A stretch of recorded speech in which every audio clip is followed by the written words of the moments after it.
Ya, pemirsa, hari ini Bursa Efek Indonesia kembali kedatangan emiten baru. Dan kali ini adalah PT Platinum Wahab Nusantara Tbk yang resmi melantai di Bursa Efek Indonesia. Perusahaan yang bergerak di bidang kedai, makanan, dan minuman ini juga menawarkan 1,07 miliar saham ke publik dengan harga penawaran perdana senilai Rp110 per saham.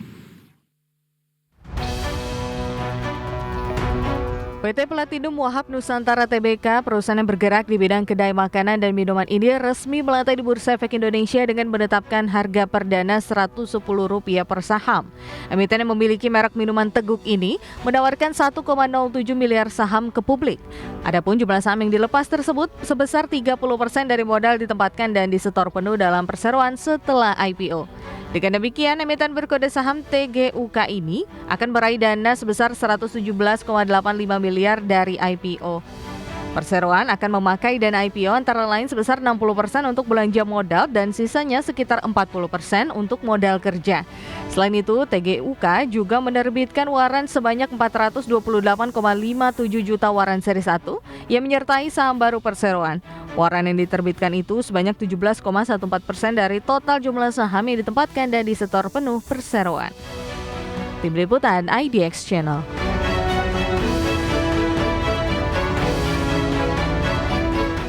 Baik pemirsa, untuk membahas IPO PT Platinum Wahab Nusantara Tbk sudah hadir bersama saya di studio IDX Channel Bapak Maulana Hakim, Direktur Utama PT Platinum Wahab Nusantara Tbk, dan juga Bapak Najib Wahab Mauludin, Komisaris Utama PT Platinum Wahab Tbk. Ya, selamat pagi Pak Maulana, Pak Najib. Selamat pagi. Sumringah karena hari ini sudah menjadi anggota Bursa Efek Indonesia. Semangat. Alhamdulillah. Ada raihan dana segar juga dan oversubscribe-nya luar biasa, tapi kita akan bahas nanti. Sebelumnya, saya ingin tanya dulu latar belakang dari perseroan ini seperti apa sih Pak Maulana hingga akhirnya memilih menjadi perusahaan tercatat di Bursa Efek Indonesia. Oke.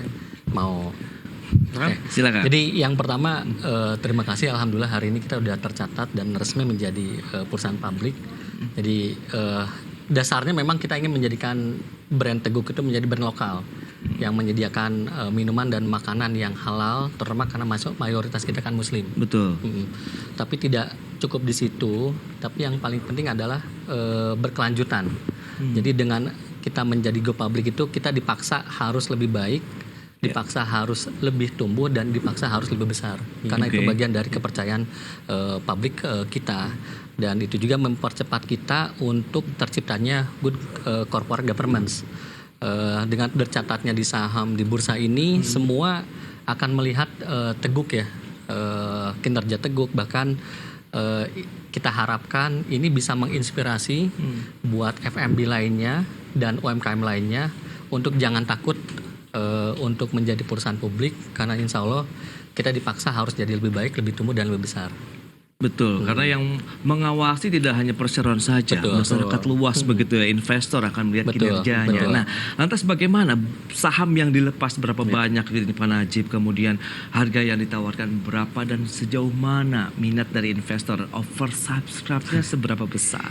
Ya, alhamdulillah pada hari ini kita sudah launching dan rilis ya sebagai listing di bursa ini. Antusias dari masyarakat cukup luar biasa ya. Jadi kemarin ini tercatat oversubscribe 159 kali. Wow. Ya, kalau di rupiah itu setara dengan 2,9 triliun sebetulnya. Padahal saham yang kita lepas itu 30% setara dengan 120 miliar gitu. Jadi saham yang kita lepas pun sekitar 1 miliar lembar. Oke. Tuh, seperti itu. Jadi yang ingin membelinya itu 26 juta lembar saham.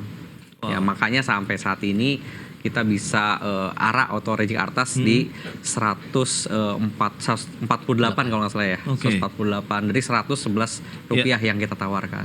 Seperti IPO itu. langsung ARA ini ya. Betul. Luar biasa sekali, banyak yang rebutan sepertinya begitu ya. Nah, ini waran satu juga nih sebagai sweeteners. Nah, mungkin Pak Maulana bisa menjelaskan nih seperti apa mekanismenya, apakah 1:1 kah atau berapa? Iya, oke.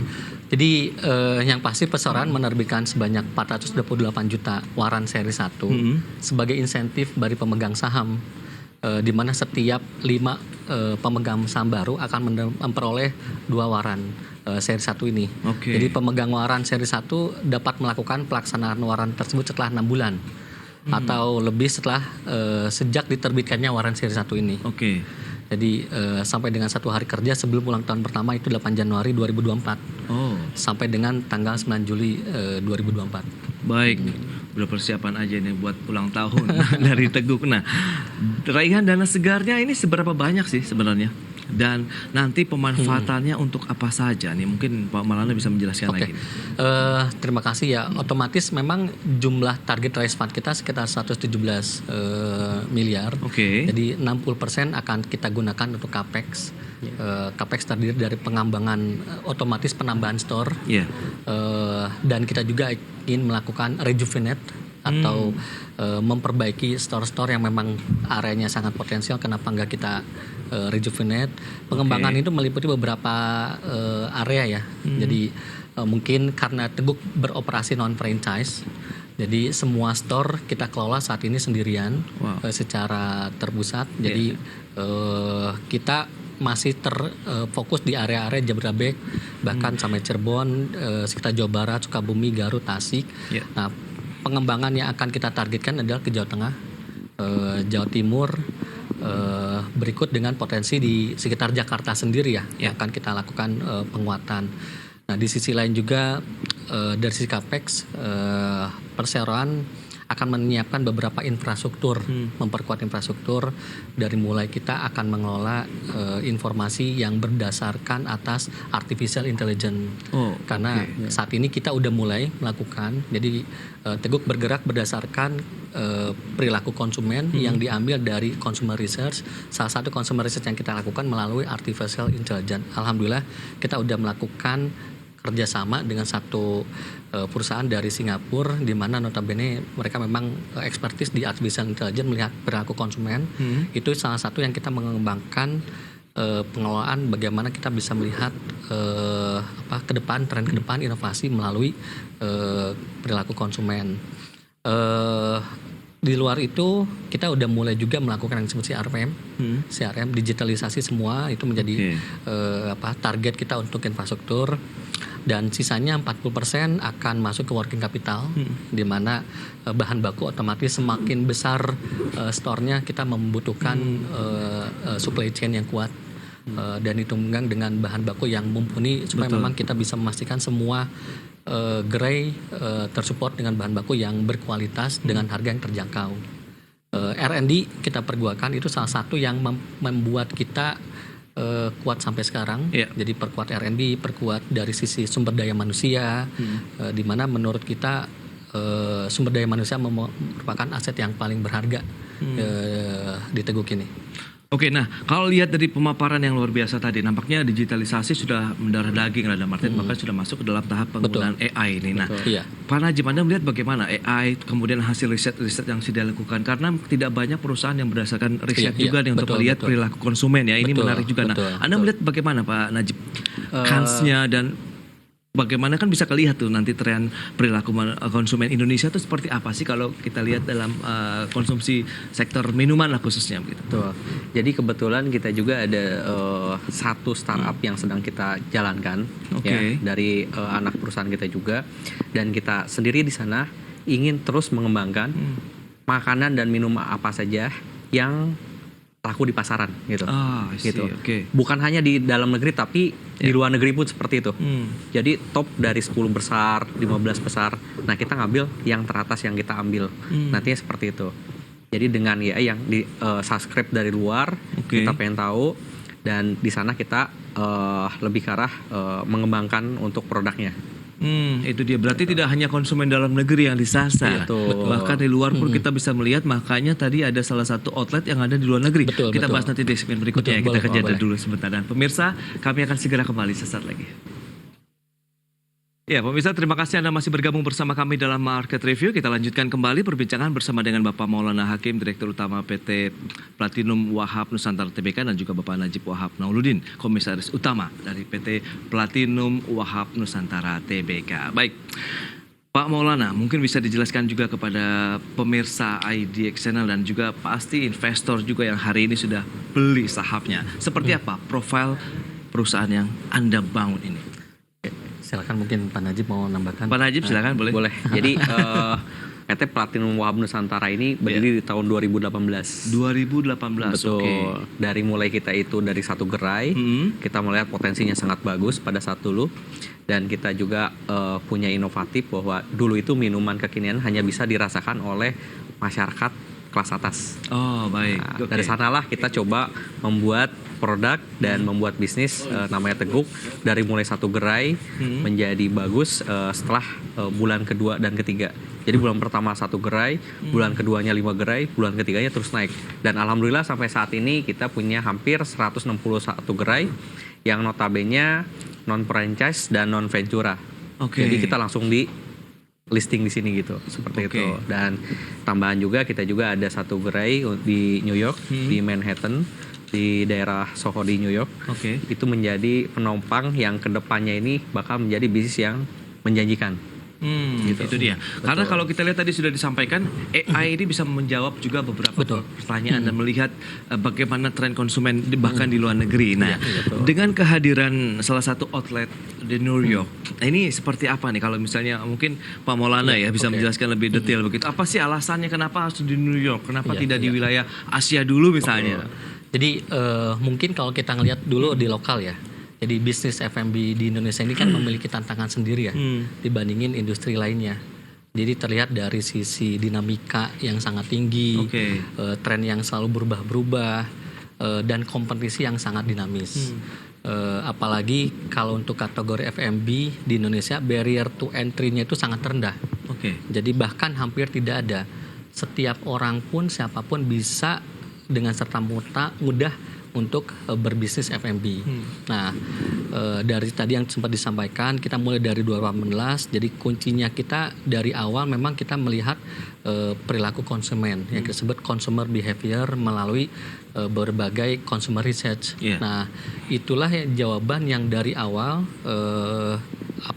consumer research dan perilaku konsumen yang kita amati menghasilkan beberapa kategori, menghasilkan channel, area, bahkan experience baru. Oke. Jadi contohnya saat ini kita launching satu es krim yang notabene kita sebut dengan kreasi sesukamu.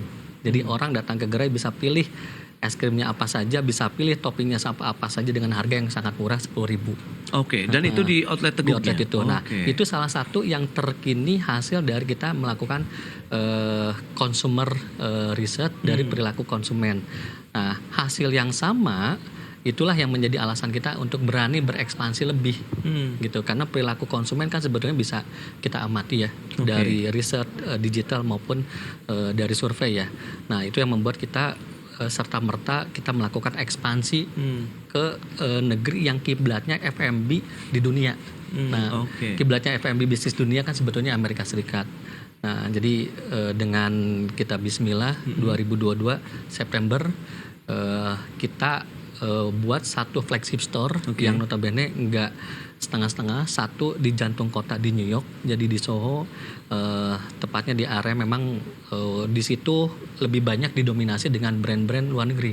Iya. Jadi orang bilang belum bisa menguasai US kalau nggak bisa masuk ke New York. Nah, oke. itulah jadi awal mulanya kita buka di New York tersebut. Itu dia. Berarti memang selain melihat consumer behavior, kemudian di situ ada nampaknya new experience yang Betul, diberikan begitu betul, tentunya ya betul. bagi konsumer. Nah, Betul. dengan seperti es krim produk yang tadi kita bisa mengkreasikan seperti apa produk-produk yang mau kita inginkan Betul. sendiri begitu ya seperti Betul. apa bentuk es krimnya. Tapi ini tentunya berdampak dong dengan adanya inovasi-inovasi baru terhadap kinerja perseroan. Nah, Betul, ini betul, seperti setuju. apa kinerja perseroan dari sisi pendapatan, kemudian laba bersih, dan bagaimana Anda melihat ini bisa menjadi salah satu tanggung jawab juga tentunya bagi Iya. investor pasar Betul, modal betul, ini, betul. Pak. Silakan. Betul. Jadi alhamdulillah secara 2022 kinerja perusahaan trennya positif. Jadi peningkatan laba dari tahun ke tahun. Oke. Jadi 2022 kita close di 128 miliar dengan laba bersih perseroan sekitar 12,6 miliar. Oke. Jadi kenaikan ini kan sebetulnya salah satu strategi ya yang Yeah. tadi disebutkan bahwa kita tidak bergerak berdasarkan tren produk, tidak bergerak berdasarkan arah kompetisi, Oke. tapi kita ngelihat bergerak berdasarkan perilaku konsumen yang kita turunkan ke inovasi dari mulai kategori produk, channel, sales channel baru, bahkan kita munculkan juga area-area dan experience baru. Nah, itulah yang membuat kita fundamental untuk penunjang Teguh ke depannya. Oke, nah kalau kita lihat dengan persaingan bisnisnya ini, Pak Najib, Anda melihat seperti apa dari sisi helikopter view, melihat industri tadi kan food and beverage di Indonesia luar biasa sekali tingkat persaingannya, bahkan pemain-pemain besar ada. Ini kan dari UMKM kemudian naik kelas begitu masuk ke dalam era digital. Nah ini seperti apa? Justru ini sangat menarik sekali ya. Semakin besar kuenya itu semakin meluas gitu. Oke. Jadi dengan prinsip kita itu di awal non franchise dan non ventura. Jadi kita bisa mendevelop sendiri dan kita mengaplikasikan di gerai-gerai yang kita punya gitu. Oke. Jadi dengan bebasnya, dengan leluasannya, tapi tentu dengan terukur semuanya. Dengan inovatifnya sudah kita ukur juga, kreatifnya kita sudah ukur juga. Oke. Itu yang akan membuat inovatif terus-terusan yang kita lakukan dan bisa langsung diterapkan di gerai kita. Itu sih kelebihannya dari kita. Baik, nah rencana kalau ngelihat ekspansi bisnis ke depan begitu dengan tingkat persaingan yang semakin ketat, inovasi dan strategi apa saja yang sudah disiapkan? Apalagi tadi ada raihan dana segar miliaran rupiah begitu dari investor. Betul. Itu yang pertama, kita akan mengeluarkan terus jenis makanan. Oke. Kita punya R&D yang cukup kuat juga dan kita juga punya central kitchen juga. Jadi disitulah yang kita akan terus develop menjadi makanan yang bisa diterima di masyarakat. Itu di gerainya. Terus yang keduanya mungkin sales channel yang lain. Sales channel yang lain yang sedang kita pikirkan juga. Dan kedepannya salah satunya itu masuk ke modern market gitu dengan brand Teguh. Nah, seperti itu. Jadi bukan hanya untuk di gerai tapi untuk secara kelulusan di modern market juga.